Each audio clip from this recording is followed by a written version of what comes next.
Welcome back to Family Twist. I'm Corey, and if you thought Chris's story couldn't get any more layered, you're in for a ride. In part 2, we go deeper into the parts of adoption we don't always talk about. Chris shares what it was like to meet his half-brother and see a literal reflection of himself for the first time. We explore his complicated relationship with his birth father, who spent years in and out of jail, and what it took for them to reconnect, rebuild, and find real healing. You'll also hear the powerful, emotional phone call Chris had with his birth mother, a raw conversation about separation, grief, and gratitude. It's a moment so many adoptees dream of, and Chris gives us a front row seat. From poolside family days to the scars of addiction, to finally feeling like he fits in every part of his family tree, this is the kind of story that reminds us why we do this podcast. This is part 2 of Chris's journey.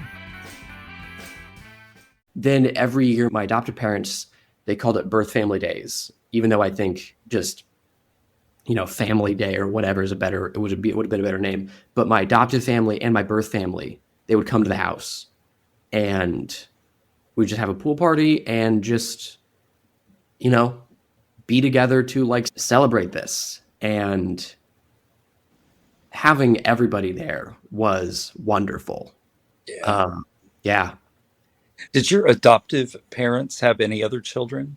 No, they don't. Yeah. No, So yeah, I feel like having been raised an only child, Mhm. and kind of always hoping that someday I'd find, biological brothers, sisters, that sort of thing. That would just have made me so happy, at that point in my life.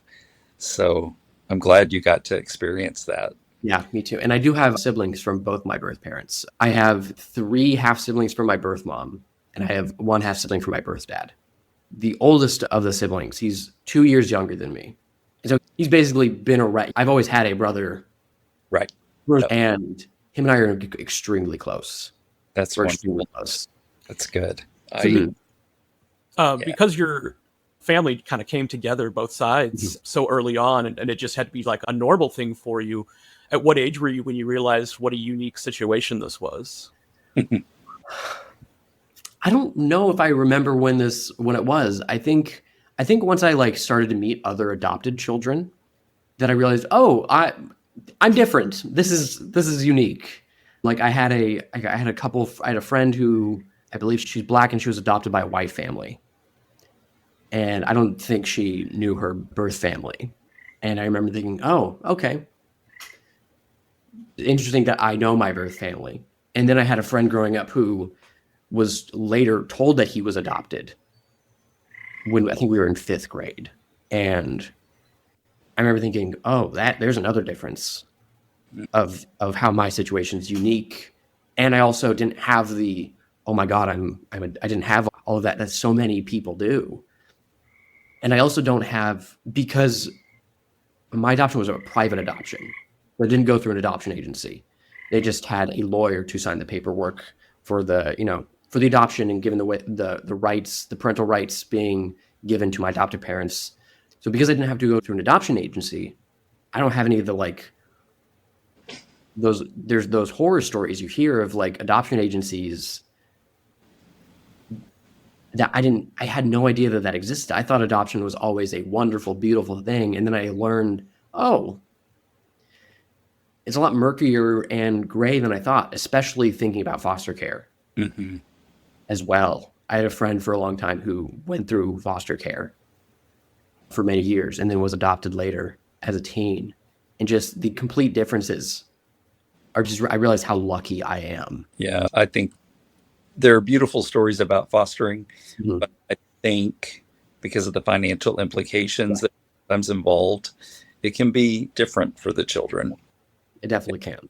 And I feel happy that I never had to be, I don't know that bounced around is the correct phrase, but that's what came to mind.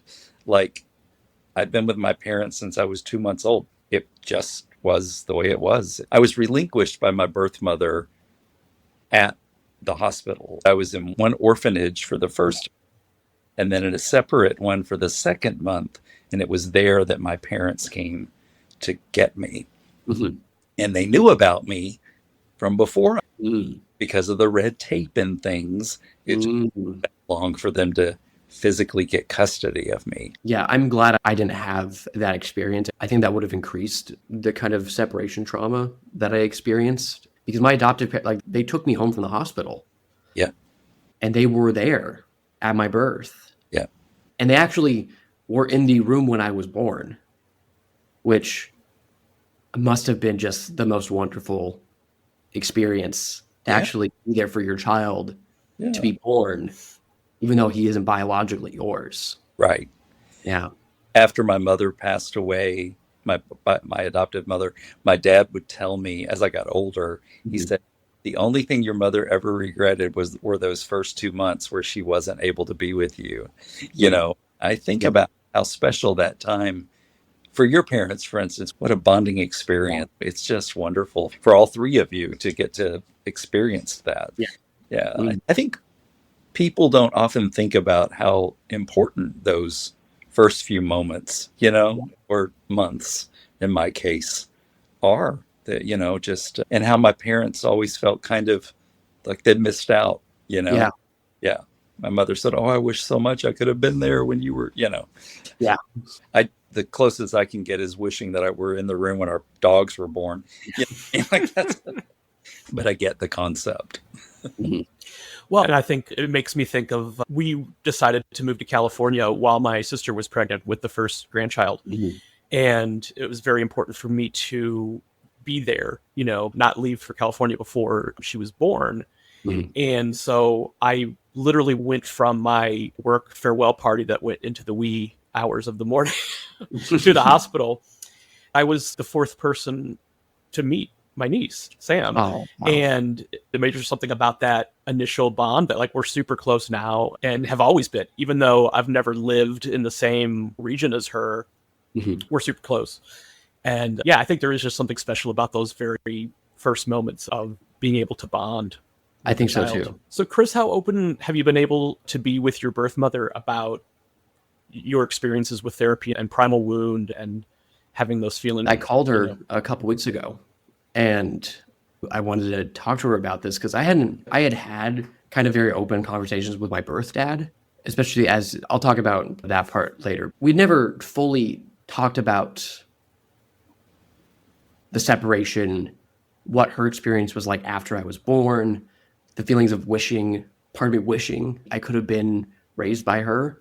We talked for over an hour about this on the phone, and it was really healing just to have that conversation with her and be open of, a part of me wishes you could have raised me, but I also wouldn't change anything because I had the best experience with my parents.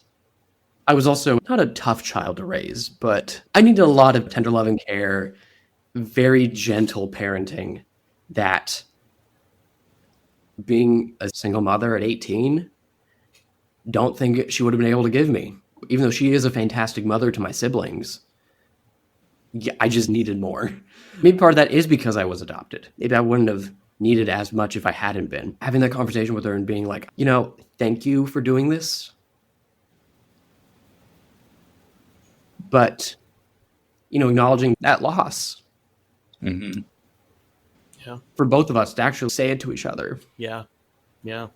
That's huge. That's huge. And it shows grace on your part. I can't imagine how good that made her feel, like that it was the right decision. That matters a lot. I do wonder sometimes about my birth mother, what she thinks, because there are moments when I think about her two daughters, whom I love so much. I think, God, wouldn't it have been cool to be raised with them? But then to your point, I wouldn't be me because I wouldn't have been raised by the Austins. Yeah. Well, I wish I had grown up with my siblings more. I mean, I saw them growing up, but I didn't live in the house with them. Right. I actually lived with my brother last year. Oh. He's in the military, so he would be off for a couple months at a time. So he wasn't there a lot, but we lived in the same house for a while. And that was really cool to actually live with a sibling, the biological family member. Mm-hmm. It was cool. It was a really cool experience. But yeah, even I wish I could have been raised with them or grew up in the same town, so I could see them way more often. But it just, it wasn't in the cards. But I'm so close with them, which is really cool about. Yeah. I mean, that's wonderful because you're one of the youngest guests that we've had on the show, because a lot of people are having these discoveries in their 40s, 50s, and 60s. Time is of the essence, because when they're making these discoveries, if their parents are still alive, they're older, or if they are bonding with siblings, they're meeting for the first time when they're in their 40s. That's a lot of lost time. It's just beautiful to hear that even though you didn't live in the same house, you got to know your siblings at a young age. Like they've always been a part of your life. Yeah. My birth mom's family has always been a part of my life. My birth dad's family, that's been a different story. I was closer to his dad's side of the family. I never really knew his mom's side of the family growing up. I didn't meet any of them until 17, 18, 19, around there. I was really close with his grandparents. So my great-grandparents, which I'm really thankful. I actually got to know my great-grandparents on his side, and also my great-grandfather on my birth mom's side as well. I was really close with them. And I'm also really close with his aunt and uncle. His dad, my grandfather, not really close. I don't really know how to describe him. So I have ADHD, and I definitely got it from both sides. I think for him, it's very out of sight, out of mind kind of deal. My grandparents on that side are divorced, and both are remarried. And so he's very involved with his stepchildren and his step-grandchildren's lives. But his wife sets all that up. They live near them. So I think that facilitates that more. So it's just, I think he just kind of forgets to call or forgets to reach out or does that except for birthday and Christmas, which, I mean, they're 6 days apart. So not hard. So not really close. I mean, there's love there, but it's different. It's different. But my aunt and uncle, my great aunt and uncle, they're more like my grandparents. Which I love them so much. I'm really thankful to have them in my life. My birth dad was in and out of my life for a very long time because he was in and out of jail for drugs and alcohol. I didn't know that he was in and out of jail, until I was old enough to have that conversation. I'd be like, where's my, where is he? I missed him. And my mom would just be, he lives far away. He'll come visit when he can. My adopted mom would write to him they would write letters to each other while he was in jail. Wow. Sending him updates about me, all these things. When my great grandmother passed away when I was 13, I believe, I was 13 or 14. He was out of jail. He was at the funeral. And I realized it was just too painful to have him in my life. So I told him I can't have him in my life anymore until he's sober. And I never thought that was going to happen. Never thought. And that was really tough, not having him in my life and having to make that decision just because it was too painful. And I think some of the primal wound, abandon issues I have can also be traced to him kind of being in my life for a long time. And I had a lot of anger as well about that. My adopted mom kept in touch with him to check in to see how he was doing and things, which I'm glad she did. And I think I was 16. So a couple years later, my mom calls me into her office. And I go and I sit in the chair and she's like, I have something to tell you. And I'm like, okay, what are you going to say? And she's like, well, you have a brother from your birth dad. And he's a year old. Wow. And I'm thinking, oh, God damn it. Shit, he's going to fuck up another kid's life. Oh my God. What? And I'm thinking, oh no, this is so bad. And my mom, and I'm like, this is not going. This is not going to be good. And she said, well, actually, he's in rehab right now. And I thought, oh, well, let's see if that works. Very just flippant because there was so much anger. Yeah. And you're 16, Exactly. I was 16. That was the angstiest I ever got was that time with him. And he'd been sober for a couple years. He did Alcoholics Anonymous. And so he was doing the 12-step program. And he sent me a letter. He asked my mom if I would be okay with that. I said I was okay with that. And he sent me this long, beautiful letter. And we started to make amends. I think I was 17 when he came by the house and I saw him for the first time in years. And It was like no time Wow. passed. And it was just having that reconnection was so beautiful. And I'm so thankful just to have him in my life again. And he's been sober for 10 years. This is a sobriety birthday's in August, and it's 11 years in August. Wow. And then I met my little brother a couple months later, and he was 2.5, I think. And that was such a surreal experience because with my birth mom side of the family, my siblings, I kind of look like them. Me and my brother, he takes after his in terms of looks. I take after my birth dad in terms of looks, and we have the essence of our birth mom, if that makes sense.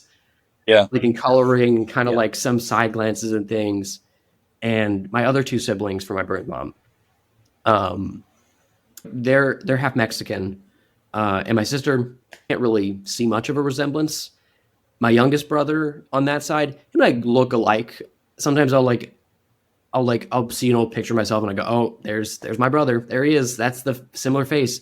But oh my God, meeting my youngest brother from my birth dad, it was like we're twins. It's creepy how similar we are in terms of looks, in terms of personalities, in terms of interest. It's freaky how similar we look. He just looks like a shorter, darker haired version of me. And it was really weird seeing how my adoptive parents interacted with him, because it was like, it's how I assume they will be when I have children, you know? But it was like them seeing me as like a 2-year-old again. Oh man, wow. So weird. It was weird. But it's really cool. And he's a cool kid. He's great. He's 11 now. 10. Wow. Yeah, turning 12.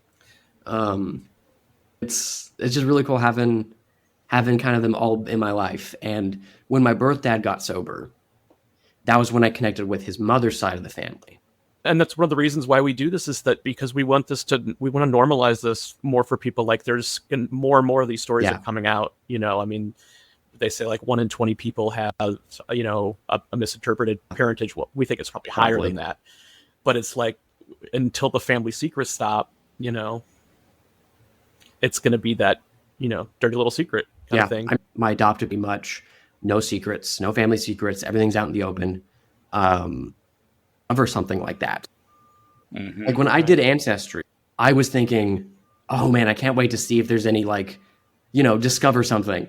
And obviously there was nothing. I knew everything. I knew my ancestors came from Europe, all these things. So I had a very boring results. And I was thinking, I kind of wish there was something, you know? But I'm glad I didn't find other siblings or anything, but, and I think because I'm adopted, I was expecting something, and there was nothing. Well, my brother Chris, who's my father's son, we always joke about the fact that Dad was so prolific, I think is the word we like to use, that there might be other ones out there that we just haven't found yet.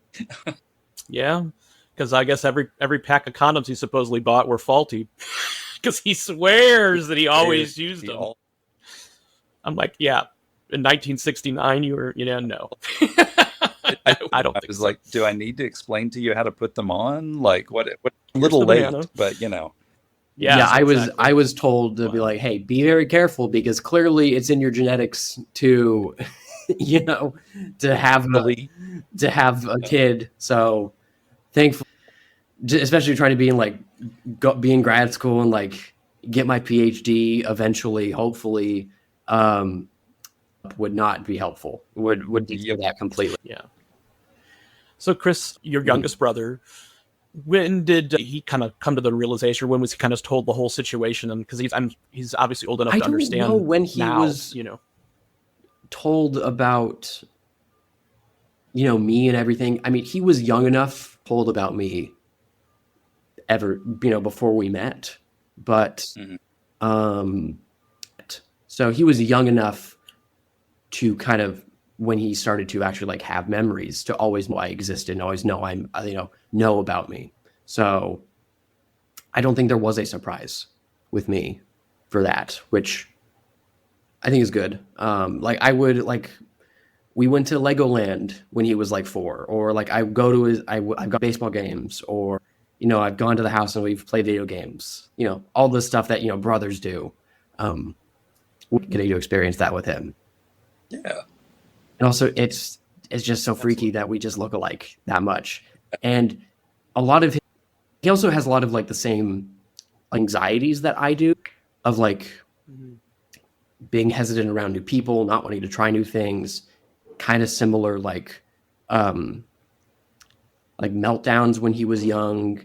And because my parents did such a good job with me and were able to get me out of those, like when I was having a meltdown, be able to distract me, to get me out of the situation or whatever. They did such a good job with me. I know exactly how to interact with him when he was that age. And his mom, I think he fell when we were at Legoland or something. He started to cry and I got him distracted about something, immediately stopped crying. And his mom was like, "How are you so good?" Like, he's literally me. Yeah. Like if he does a DNA test, if we were, I don't know, 40% or whatever, I wouldn't be shocked. Which for a half sibling is like 20, is like 17 to like 30 something, I think. I wouldn't be shocked if it's more, just because of how similar it is. Similar we are. Yeah. That's so cool. Mm-hmm. And it's really cool. Well, definitely it's really cool to see, like, because I've been around my biological mom's side so long. I saw where I got all of like, certain things like my musical theater background comes from my great grandfather, right? Or like all my scientific interest comes from my maternal grandfather, and also on my birth dad's side. I was able to see like, oh, this is where I get all these things, or like my humor, all these things. And I got some of that with my birth dad's side, his paternal side, where I saw some things. But when I started to like get to know his mom's side of the family, it kind of, meeting them, it filled all the questions I ever had about anything, which was it was cool, because I had my birth mom's side, and then I now had both of my birth dad's sides. Mm-hmm. I'm going to go to the Christmas party this year. All extended family, like all my grandma's siblings, their kids, grandkids, like it's all big melting pot of big extended family. And it's really cool just to be able to be a part of that and go, oh, this is like the last place that I fit in. Yeah. Which is really cool to see. It's really cool. Yeah. It's like, oh, that's where I get, XYZ, or like certain facial feature or whatever. It's really cool that I actually I have all of that now fully. Of that. Yeah, that's awesome. That is awesome. Well, I definitely want to be mindful of everyone's time. Chris, I know that this is still very fresh and ongoing for you, so we really appreciate you being so open about this, because all these things are happening almost in real time. So we've started asking this last question to guests, that when you're going through the family feels and the anxiety and stuff, is there a musical artist or a song that you go to, which is going to be interesting since you've got the musical background. Me too. Not a lot of musical theater, like in terms of like it's mostly like soft rock, like classic rock, kind of like 60s, 70s, 80s, mostly like 50s to 70s, 80s. But Don McLean's song, Vincent. Yeah. Yes. Vincent. That song. Yeah. My adoptive grandfather, who like helped raise me, my grandmother, they watched me for the first 4 or 5 years of my life every day during the week when my parents would work. And for some reason, that song just attached to that. And that's how whenever I'm kind of family stuff going on, that one is a big one for me. Yeah. Yeah. Very cool. That's a good touchstone for sure. Thank you so much for coming on and being so open with us. We really appreciate it. Thank you for having me. It's been wonderful being able to talk about this and get more in touch with, other adoptees. And I agree. Yeah, and listening to your podcast has been, it's been such a gift. Oh, This last thank you. month and a Thank half you. of Thank listening, just being able to hear other people's stories and, fully feel like I'm not alone, and also learn about all these other resources and books, and the adoption summit. What was it? The Right to Know. Yep. Yes, Yeah. I'm summit, hoping yeah. I can go to that. There's a reason Chris's story hits so hard, because it's still unfolding. This isn't a tidy reunion story with a perfect bow. It's raw, real, and filled with the kind of emotional courage that makes space for healing on both sides of the family tree. Chris has forged sibling bonds that feel like soul connections. He's faced down the pain of abandonment and anger, and he's begun mending something that once felt impossible, with a father he once had to walk away from. Chris is living proof that healing doesn't always look like a big reveal. It can be quiet, it can be awkward, it can start with a phone call, letter, or a little brother who looks just like you. Chris, thank you for your honesty and your heart. And to our listeners, if you're wondering where you fit, whether reunion is possible, or if the wound ever really heals, you are not alone. And remember what we always say, family secrets are the ultimate plot twist. The Family Twist podcast is presented by Savoir Faire Marketing Communications and produced by How the Cow Ate the Cabbage, LLC.